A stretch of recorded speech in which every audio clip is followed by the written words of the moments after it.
So I'm sure it's not news that Anthony Joshua was involved in an accident in Nigeria, and it's quite sad because this is someone who just got paid.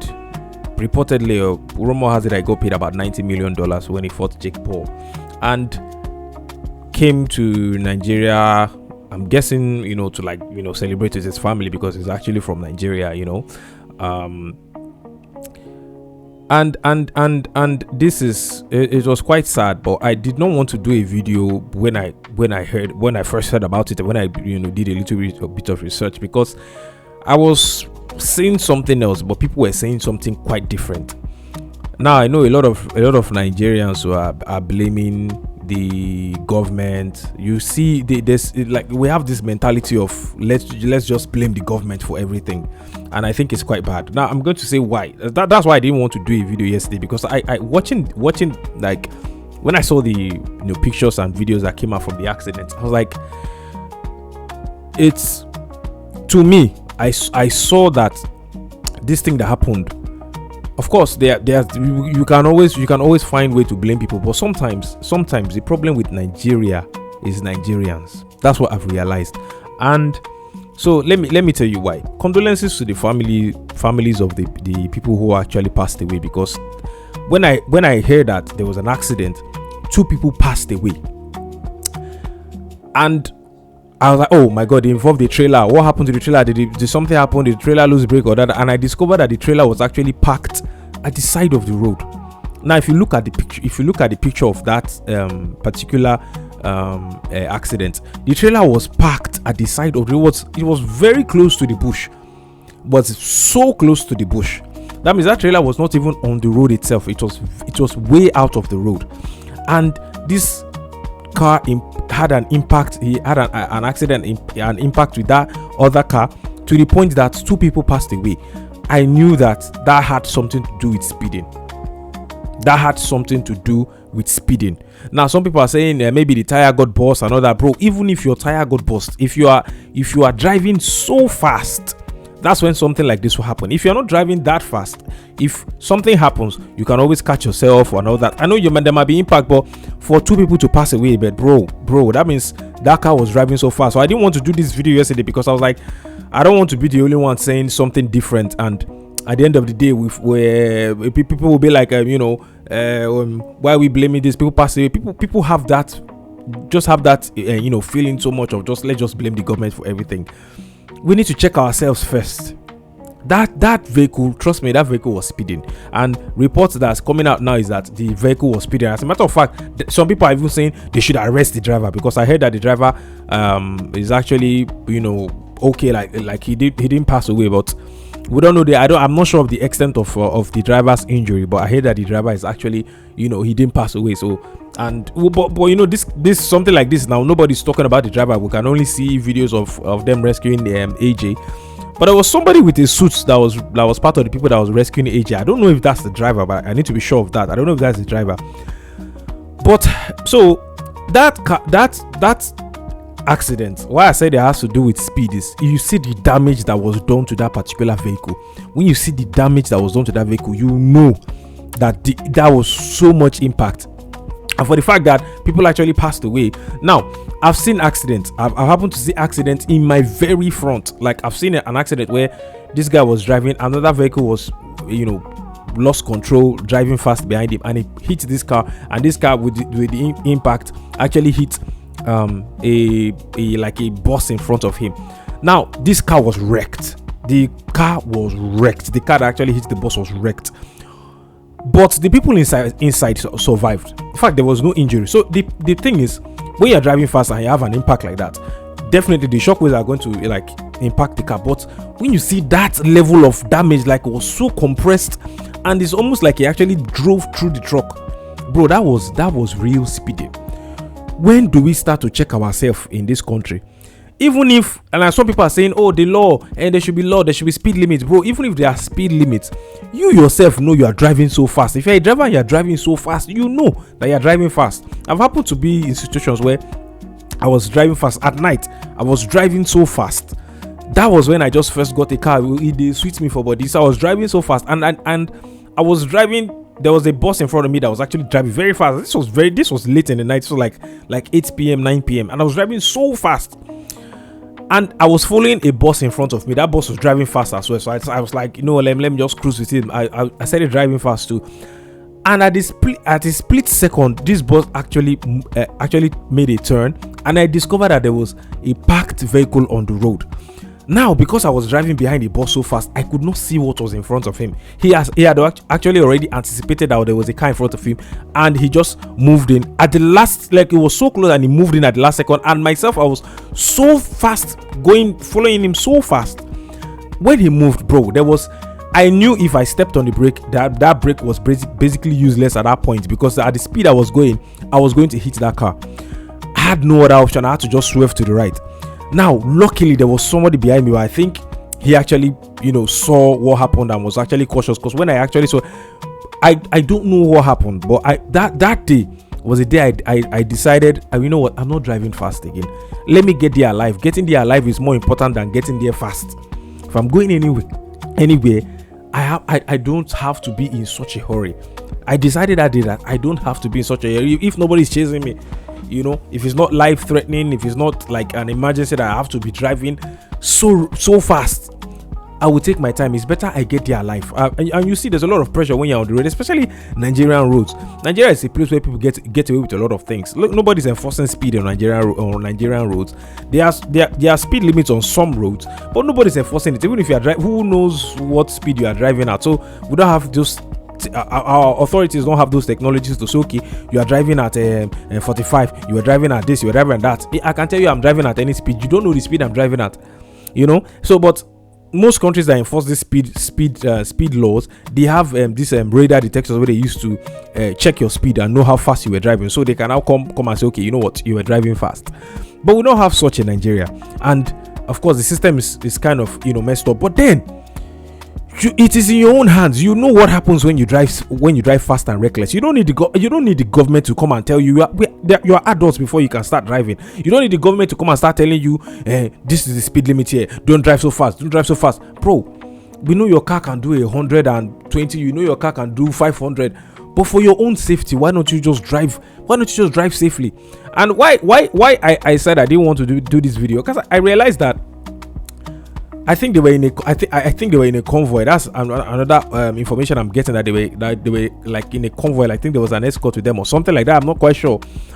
You see, when you see big man for road, right? Like, I bet you that car would have, like, if the police actually see that car driving fast, they wouldn't have done anything about it.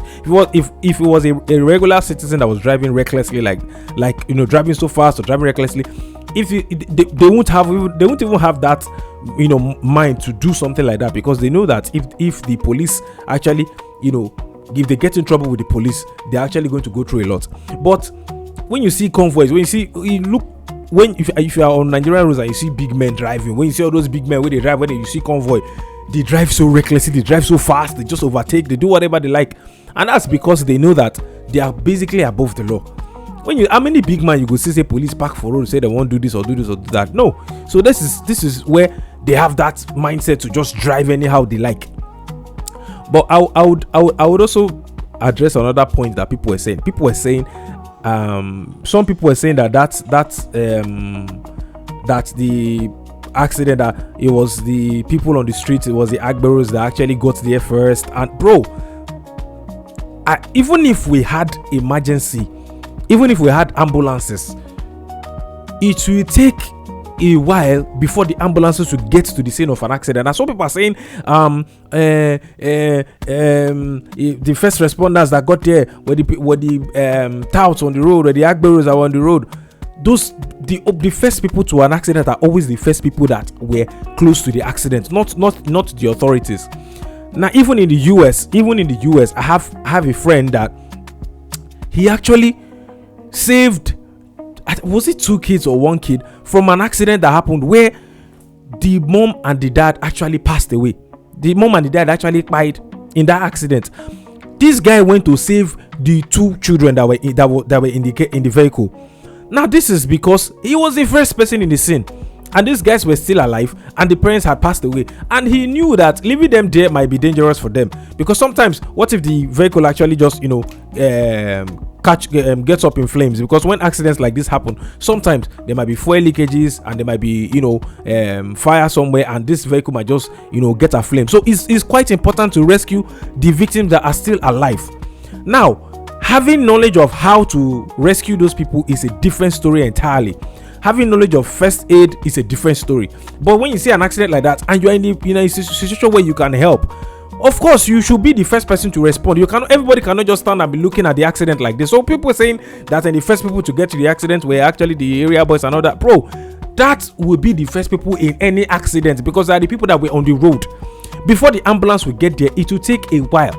So it is the people that are actually on the road that will be the first people to actually react to this particular accident. So people saying that even if we had ambulances, it will take them a while to get there.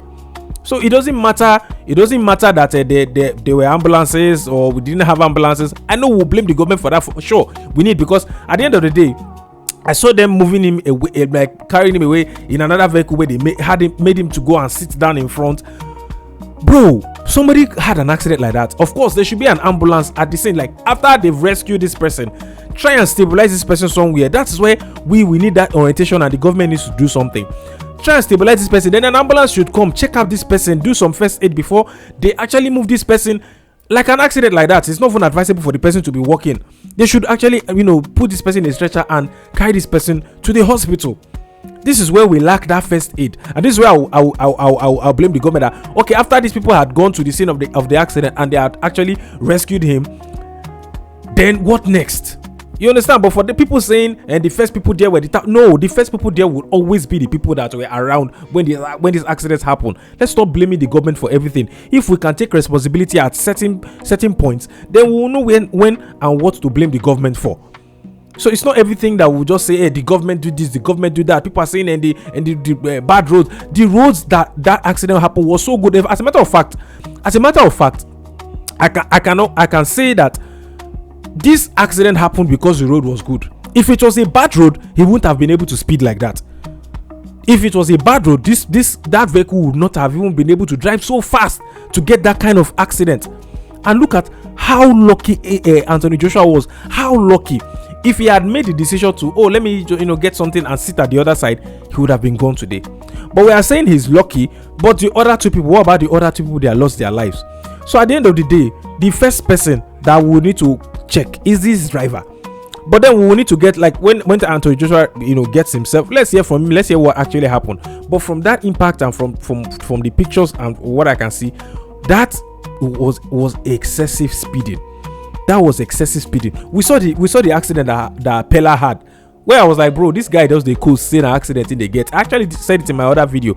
I'm going to buy myself, and it just swapped to the road. It was like cruising, now only in bumper come out and all that. If you see real accident, like you see this one way happen now, this is somebody who was actually speeding. If this was someone who was trying to buy himself, this is how you do it. This is how you do it. But then you don't endanger the lives of your passengers. You don't drive so fast on the road and how come was he, like, the truck that was parked at the side of the road, how did he get to that particular place? And this is where people are like, okay, the tire burst or he lost control. And bro, this is when you are over speeding.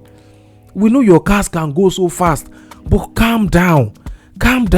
Some people were just looking for ways to just blame the government. They were like, why is that truck parked at the side of the road? Bro, anything can happen. If you have a car, your car can break down at any point. Anything can happen that can make your car break down at any point. So we can't start blaming people that the truck that parked on the road. How long has the truck been on the road is a different story entirely. But that truck could have easily that truck could have parked for less than an hour. So the fact that the truck was on the road is not the biggest deal. The fact that the truck was on the road is not the biggest deal. The fact that we don't have cameras on the road is not the biggest deal. The first thing first is the driver was actually speeding. So you are in charge of your own life first of all before the government can also. By the way, the government putting cameras on the road, setting speed limits is for your own good. It's for your own good. It's basically for your own good. Of course, we know that sometimes when you drive recklessly, you might actually endanger someone else. But first of all, your own safety. first. Your own safety first. So and another thing again, like I said about the whole ambulance thing. I remember when Junior Pope had that incident where he actually drowned, and they rescued him from the river where he actually drowned, and he was still moving. So he was sort of moving. It was like it was not really gone. And these people started doing rituals. These people started taking him to spiritual houses. Bro, these people live close to the river, and nobody had the sense to do first aid for this person. Nobody had the sense to do first aid for this person. We will still blame the government for that. Nobody had the sense to do first aid for Junior Pope. They sat him up. They were busy praying for him, fanning him. Somebody drowned. There was no CPR. Nobody was doing chest compression. Nobody was trying to get him back to life. They just watched that man pass away, and will blame the government for it. If the government comes out and says, okay, everybody go and learn CPR, will people learn it? Will people actually go and learn it? Except they force them to go and learn it. Except they say, okay, now if you don't know CPR, you are going to pay a fine. That is the only time you will see Nigerians going to learn it. And I bet you some people will not still learn that CPR. Some people would rather go and bribe somebody to just give them the certificate that, okay, we know CPR now. That's what some people would rather do than to learn these things. So the first people we are going to blame is ourselves, because first of all, now the Nigerians, now we go see go be the bad government, because if we don't change our mentality, first of all, we will still end up making whack and quacky leaders. We can blame the government for not providing this, not providing that. That road was good. That truck was parked at the side of the road, like it was close to the bush. We can blame the government for everything, but let us first of all make sure we check our own self. Make we know, say, okay, are we doing the right thing before we start holding the government accountable for this or that? But like I said, my condolences to the families of the people that actually passed away in this accident. This is quite sad that we will get to Nigeria. Somebody just won that ridiculous amount of money, $90 million, and then look at the way his year is going to end. So sad. I know he must be going through a lot. Condolences to him. I would like to let's get an update. Let's know how he's doing. When he gets fine, let's hear from him. Let's hear what happened. And if the driver is actually still alive, let's hear from the driver as well. Let's know what actually happened. Some people are saying prosecute the driver. I'm not one for prosecute the driver. I'm just saying, if we decide to educate ourselves, let them make laws. Let them make stricter laws for when you are driving recklessly like this, so that next time if something like this should happen, then we know that yes, you are going to be held responsible. Because right now it's almost like the normal status quo. If you are driving a convoy, you should be driving fast. If you are driving VIPs, you can drive fast and nobody checks them on the road. Sometimes our own success now go cause problem for us. But anyways, this is Naija Express. Like I said, this is so sad. This is so sad. But my condolences to the families, and of course to AJ too. I know he must be very, very down at this point. Some people don't understand what it is like for you today. You invite your own parties, them and they follow you come, and then they can't day the country. They can't buy. Now only you one can't day. That man will be going through a lot. But this Naija Express. Mona subscribe. Peace out.